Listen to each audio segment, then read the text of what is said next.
Hello दर्शक मित्रहरू, स्वागत छ सम्पूर्णलाई। यो वर्ष पनि दशैंको अफरमा नयाँ बाइकहरू नेपालमा लन्च हुन गइरहेका छन्, जसमध्ये तपाईहरुलाई आजको यस भिडियोमा दुईवटा विशेष र मेन बाइकहरू पल्सरले र टिभीएसले लन्च गर्न गइरहेका छन्। ती बाइकहरूको फिचर्स के रहेका छन्, साथै ती बाइकहरूको प्राइस के कति पर्न जान्छ त्यो सम्बन्धी जानकारी दिँदैछु।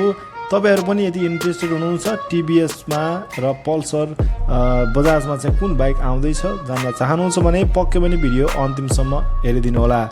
सर्वप्रथम हामी पल्सर अर्थात् बजाजले लन्च गर्न गइरहेको पल्सर 160N बाइकको बारेमा चर्चा गर्नेछौँ। त्यसपछि हामी टिभीएसले लन्च गर्न गइरहेको रोनिन बाइकको बारेमा चर्चा गर्नेछौँ। सर्वप्रथम साथीहरू, भारतमा लन्च भइसकेको पल्सर 160N यो बाइक अब नेपालमा पनि दशैंको अवसरमा विभिन्न अफरका साथमा लन्च गर्ने जानकारी आएको छ। तपाई पनि यदि बजाज अथवा पल्सर बाइकहरू मन पराउनुहुन्छ भने यो तपाईहरुको लागि खुसीको खबर हुन सक्छ। वा तपाईले नयाँ बाइक किन्ने सोच गर्दै हुनुहुन्छ वा नेपालमा चाहिँ 160N कहिले लन्च हुन्छ भनेर पर्खेर बस्नु भएको छ भने यो दशैंसम्ममा बजाज कम्पनीले नेपालमा लन्च गर्ने जानकारी दिएको छ। यस बाइकका केही विशेषता भन्नुभन्दा अगाडि अहिले यस बाइकको प्राइस भारतमा कति रहेको छ त? अहिले तपाईले यो बाइक एबीएस सिस्टम सिंगल र डुअल च्यानल एबीएस सिस्टममा पाउनुहुन्छ। सिंगल च्यानल र डुअल च्यानलमा 3000 भारतीय रुपियाँको चाहिँ फरक रहेको छ र यदि तपाई ABS system dual channel ABS system चाहिँ भारतमा अहिले 1,56,700 रुपियाँ छ भने 3000 रुपियाँ कम छ सिंगल च्यानललाई। अब यति प्राइस छ भने नेपालमा आउँदा यो प्राइस कतिसम्म पुग्छ भन्ने कुरा चाहिँ ठ्याक्कै भन्न सकिँदैन, तर अरु भएको बाइकहरू भन्दा चाहिँ यसमा केही फिचर साथै यसमा धेरै कुराहरू अपग्रेड गरेको हुनाले बाइक महँगै हुन जाने सम्भावना छ र दशैंको अफरमा पनि धेरै राम्रो डिस्काउन्टका साथ बजाजले नेपाली बजारमा लन्च गर्ने आशा गर्दछौँ। यस बाइकमा यदि तपाई फर्स्ट लुक हेर्नुहुन्छ भने यसको पहिलो लुकमै तपाईको फ्रन्ट अगाडिबाट यसको हेडलाइट साथसाथै यसको जुन अगाडि दिएको छ डिआरएल प्लस प्रोजेक्टर लाइट यसमा दिएको छ, जस कारणले गर्दा पल्सरले एकदमै भिन्न किसिमको नयाँ मोडललाई ल्याउन सफल भएको छ। तपाईहरु पनि देख्न सक्नुहुन्छ। साथसाथै यस बाइकमा 14 लिटरको ट्याङ्क क्यापेसिटी रहेको छ, 14 लिटरसम्म भने यसले माइलेज 40 देखि 45 सम्म चाहिँ इजिली दिने बताइएको छ है त। यसमा तपाईले 5 स्पिड ट्रान्समिसन पाउनुहुन्छ, 5 गियरसम्म हुनेछ यसमा। साथै यसको 164.82 सीसी को इन्जिन हामीले पाउन सक्छौं।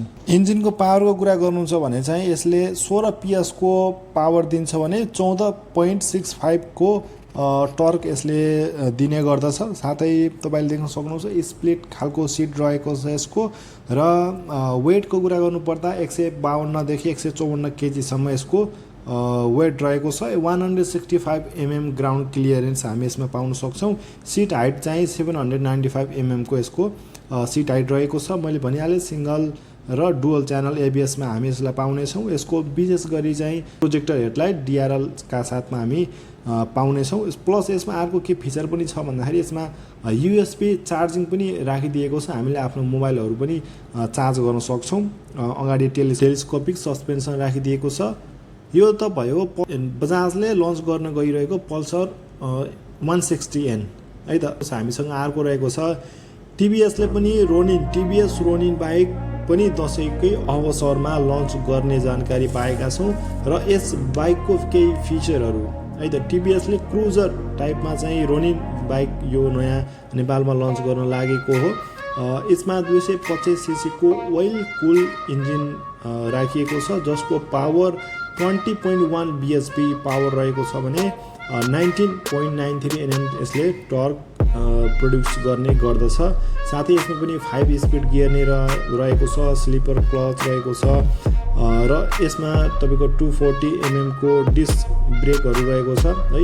17 इंच को टायर भइ नै हाल्यो र यसमा पनि 14 लिटरको ट्याङ्क क्यापेसिटी दिएको छ र यसको विशेष गरेर जुन अगाडि हेडलाइट देख्न सक्नुहुन्छ यो हेडलाइट पनि अलि भिन्न किसिमको एट्र्याक्टिभ किसिमको हल्का हामी बुलेट बाइकहरूमा पाउने जस्तो राउन्ड टाइपमा पाउँछौँ। प्लस यसमा हामी टिभीएसको टी टाइपको चाहिँ हामी यसलाई डिजाइनिङ गरेको छ हेडलाइटमा है त। र यसको मिटर स्क्रिन चाहिँ देख्न सक्नुहुन्छ हल्का सानो देखिएको छ। प्लस यसमा चाहिँ स्मार्ट कनेक्ट पनि लिएर आएको छ टिभीएसले, अर्थात् हामी मोबाइलमा कनेक्ट गरेर यसको एप्लिकेसन कनेक्ट गरेर चाहिँ हामी कुनै ठाउँ जानु लोकेसन जानु पऱ्यो भने चाहिँ नेभिगेसन पनि हामीलाई यसले मिटर स्क्रिनको हामी नेभिगेसनको लागि पनि प्रयोग गर्न सक्छौँ है त। यसमा पनि डुअल च्यानल एबिएसमा पाउँछौँ, सिङ्गल च्यानल पनि पाउनेछौँ है त। त्यसै गरी अब यसको अहिले प्राइसको कुरा गर्नुपर्दा अहिले भारतमा यसको प्राइस कति छ भन्दाखेरि 1,40,000 सिङ्गल र डबल च्यानल डुअल च्यानलको चाहिँ 1,70,000सम्मको रहेको छ।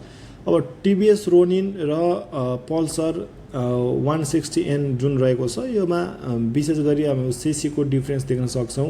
एउटा 225 सीसीको भयो भने अर्को तपाईँको 160 सीसीको भयो। यसमा पावरको कुराहरू पनि धेरै डिफ्रेन्स नै हामीले पाएका छौँ। प्लस अरू विशेषताहरू डिजाइनिङको कुराहरूदेखि लिएर अरू कुराहरू फरक नै छ। तपाईँको यसमा दुई बाइकमा विशेषता सेम भनेको ट्याङ्क क्यापासिटी अनि स्पिड गियरहरू है, त्यसै गरी नर्मली टायरको साइजहरू लगभग सेम नै छ। प्लस रोनिनको क्रुजर टाइपमा हो भने हाम्रो पल्सर 160N को चाहिँ देख्न सक्छौँ हामी। पल्सरले यस्तै किसिमका मोडलका जस्तै एन सिरिजका बाइकहरू जुन छन् अलरेडी लन्च गरेको छ। प्लस अहिले चाहिँ हेडलाइटमा धेरै डिफ्रेन्स ल्याएको छ। तपाईँलाई यी दुई बाइक मध्ये कुन बाइक मन पर्यो? पावरको कुरा गर्नुपर्दा हामी टिभीएसबाट चाहिँ बढी पावर पाउनेछौँ है, किनकि त्यसमा हामी 225 सीसीको इन्जिन पाएका छौँ। प्लस प्राइसको कुरा गर्नुपर्दा अहिले हालसम्म चाहिँ भारतमा प्राइसको तुलना गर्नुपर्दा चाहिँ प्राइसको टिभीएस रोनिनको 225 सीसीको बाइकको प्राइस चाहिँ राम्रो मानिन्छ। किन भन्दा 225 सीसीको प्राइस र 160 को प्राइस लगभग हामी एराउन्ड वरपर नजिक नै पाएका छौँ। अब नेपालमा आउँदा कतिसम्मको डिफ्रेन्स हुनेछ गिरा राख्न सक्नुहुनेछ। तपाईँहरूलाई यी दुई बाइक मध्ये कुन बाइक मन पर्यो र अझै केही विशेष जान्न चाहनुहुन्छ भने पक्कै पनि कमेन्ट बक्समा कमेन्ट गर्न नबिर्सनु होला। यो छोटो जानकारीका साथ तपाईँहरूमा आएको छु। फेरि पनि अर्को भिडियो लिएर आउनेछु। अहिलेको लागि बिदा चाहन्छु। Okay by.